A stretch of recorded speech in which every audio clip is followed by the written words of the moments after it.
Hi, this is Jesse Liberty for Telerik. Today we're going to continue our exploration of the RAD docking control. RAD docking is part of the Telerik RAD controls for Silverlight and WPF control suite for .NET and XAML development. Today we're particularly going to take a look at saving the layout of your RAD dock control to an XML file in isolated storage and then loading back from that layout. To get started, let's create a new project.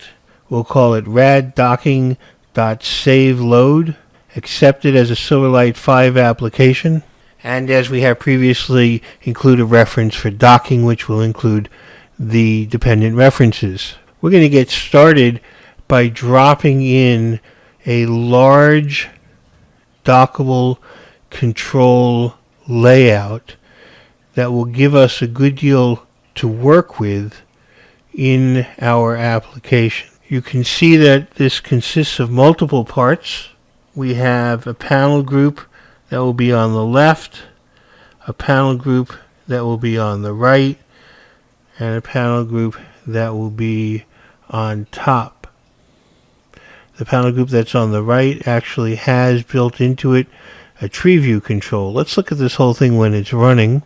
You can see there are 4 panes in the group on the left, 2 panes on the bottom, and on the right is that tree view control inside a pane as well. You can imagine that we might very well want to save this layout.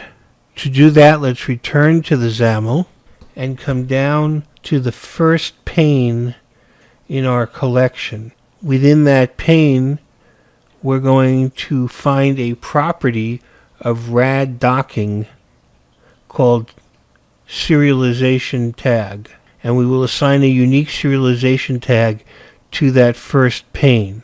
We'll then scroll down to the next pane and do the same thing. Add Telerik RAD docking serialization tag and give it a unique name, in this case document pane.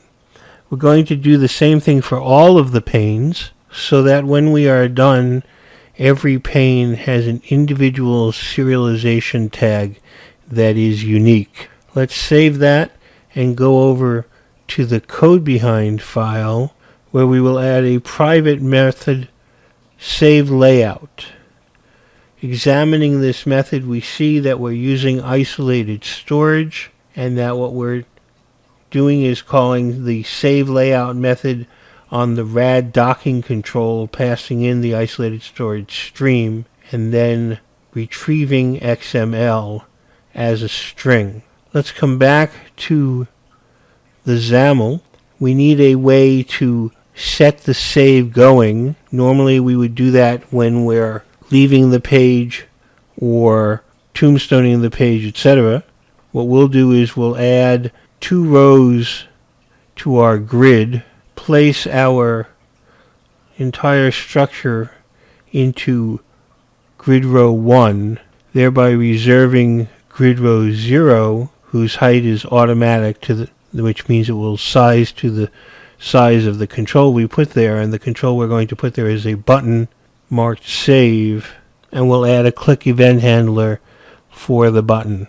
Let's save that and go to the code behind, and in our click event handler for the button, we will call the private member method save layout. So the button will simulate whatever conditions we would normally save the layout. Let's build that and run that, and you can see we're ready to save the layout. Let's put a breakpoint where we're getting the XML. Return and click save, and you can see the XML is currently null, but as we step over the next line where we read to the end and fill the XML, we can now see the XML. Let's click on the visualizer and take the XML visualizer, and you can see that our layout has been transformed into an XML file which captures the layout, and this is going to be stored in isolated storage. Of course, storing doesn't do us much good unless we have a way to load the layout back. Here's a private member method load layout that once again goes to isolated storage, reads the file we just created when we saved the layout, and loads that back, replacing whatever was in the layout before.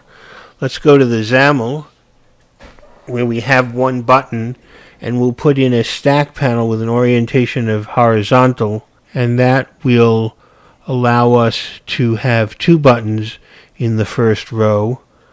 Let's move our button up into the stack panel, and then we can add a second button that will simulate arriving on the page or whatever other conditions are going to cause a reload of the saved layout. And we'll give that an event handler as well. You can now save this and go back to the code behind file. And in the event handler for load click, we will call the load layout method.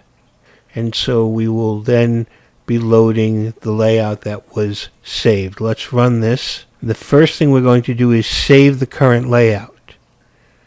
We can then begin to move things around, play with undocking and with opening up controls and moving panes to new positions and redocking. Now we have a very different layout, but when we click load, it instantly restores the layout to the saved layout. I hope you've seen how easy it is to save layouts and restore them using the rad dockable control.